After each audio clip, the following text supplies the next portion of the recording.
Oh yeah, I don't think that's any good, is it? A bit bright. Well, it's not a bad thing. It's cold, but it's cold one side of the street and toasting warm the other side. Um,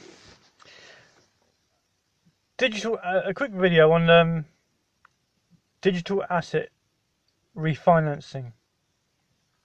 It's it's still very new. Some people do it, but they really want if you're still liking it to a house, they want a house for 10 grand as equity. You, a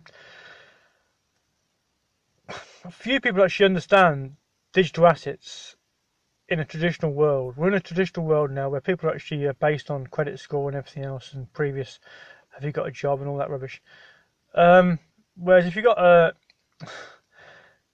like a Chinese vase or a decent painting or whatever, you can secure equity against it or finance or money against it. But the problem is that people have been buying, a bank's customers have been buying digital assets, taking a punt because the customers don't really want 100% fail-safe, must be able to not lose money on an investment. The average person doesn't mind taking a punt. Okay, 100 quid, 200 quid here and there, and see where it goes. Okay, it's not liquid. It's not you can't get it back. It's a bit like number plates in the UK, whereby yes, they're worth that much. Yeah, it's only because they've been priced at that price. Whether they're worth it, there's a lot of people who've actually got personalised number plates who can't actually get their money back for the money that they've paid for the personalised plate because they are personalised to them and of no use to anyone else unless you've got the same initials or whatever or the same. It's been personally designed for that person, though they've chosen it to be that way, which means they can't. They've got to find anyone that actually wants to lend money against that or actually buy that plate has got to find someone or know someone that wants that particular plate, which is why it's difficult to get money from your personalised plates. And even registrars that can sit on them for years, they still want to get something back quite quickly. The same with digital assets.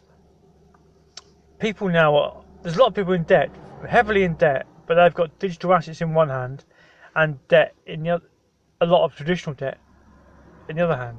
But there's no one in the middle that is prepared to take the digital assets like your Bitcoin. That okay, it's now recognised, but 2 years ago you wouldn't have got much for it. And take a punt and get people out of the mess they're in, the financial mess they're in.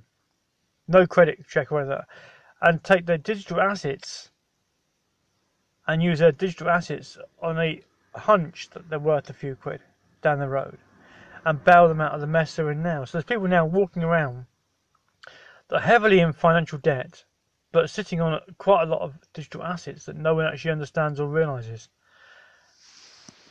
But that's only going to be for a little while because for many, many years, and you can go back to like credit cards if you want, if you didn't have a good credit rating, you wouldn't have got a credit card because it's only those with a good rating. But then you had like the prepaid credit cards where everybody could get something, put a bit of money on it, and you can use it paying shops, or whatever, which is just help the shops out, I suppose, and help the people out. And then you had like phones. You couldn't get a phone unless you had good credit. Then you could have a pay-as-you-go phone, which means you only use what you want, which is what people want. And now we've got assets where they're not being recognised by banks, and the banks are turning down customers who haven't got good credit.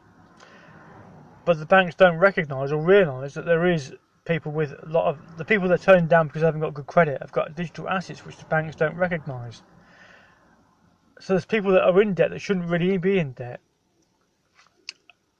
And it's only going to take someone like a domain name investor that buys website addresses to realise the potential of a website address and what they sell for, or domain name flippers are going to be so sought after, who can liquidise a person's domain name assets or digital assets for cash, which gets the person out of a pickle temporarily financially. They're going to be like day traders in the stock market, where they can actually take on a losing position and turn that losing position into a winning position the same day. That's the future of digital, as I see it. But what do I know?